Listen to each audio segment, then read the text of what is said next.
처벌받게 된 위험한 봄나들이 2위는 바로 간흡충입니다. 사건의 전말은 이렇습니다. 평소 낚시광이었던 태공 씨는 하천이나 강에서 금방 잡은 민물고기를 회로 자주 즐겼는데 자연산 민물고기에 의해 간흡충이 태공 씨의 몸 안에 들어가 오랜 기간 기생충이 축적되면서 담도암이라는 치명적인 진단을 받게 된 것입니다.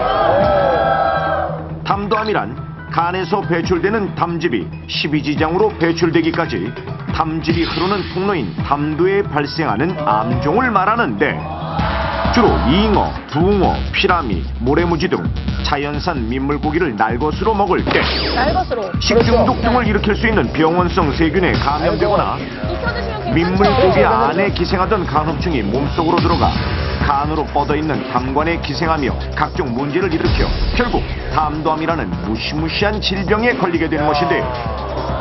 우리나라의 간흡충 감염자가 현재 무려 120만 명에 이를 정도.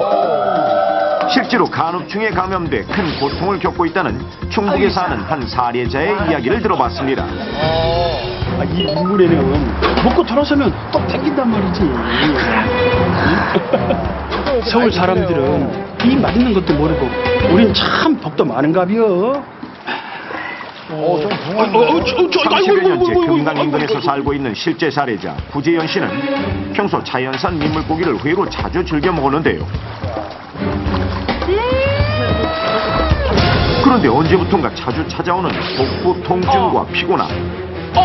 며칠 후 병원으로 가 검사를 해본 결과 간흡충에 의한 간 질환으로 진단을 받았는데요.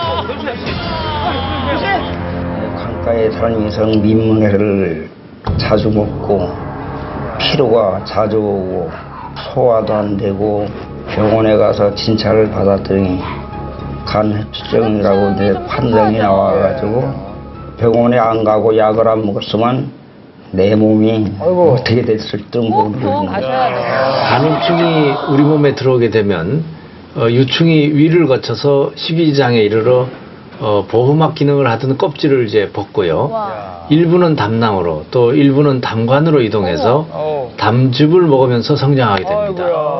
이 간흡충이 기생하던 자리에는 만성적인 염증이 진행해가지고 그대로 방치할 경우에는 담관이 막힌다거나 경화증을 일으키고 최악의 경우에는 담관암을 일으켜가지고 환자를 사망하게 할 수도 있습니다.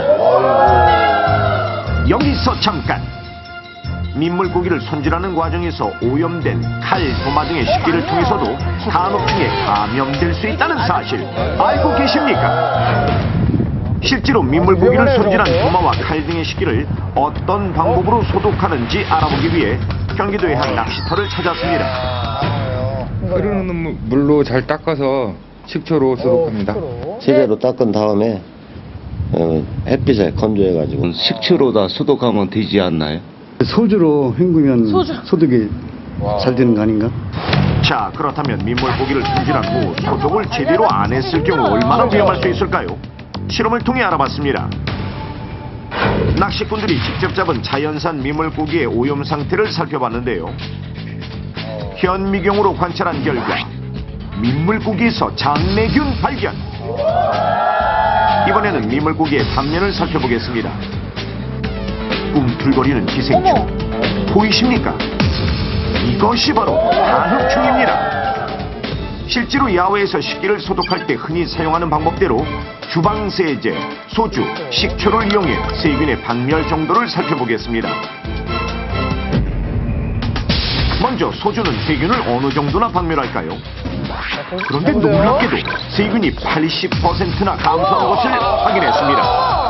그렇다면 식초는 어떨까요? 아니 남자분들 저렇게 많이 하시거든요. 사실 저는 소주 식초는 소주보다 더 높은 무려 90%나 세균이 감소했는데요.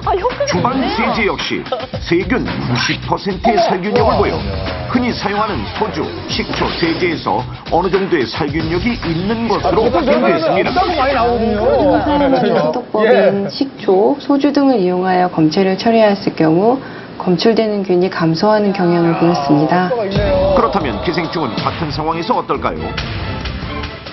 기생충이 있는 물고기의 살 한 점을 떼내 역시 주방세제, 식초, 소주에 담가 보겠습니다.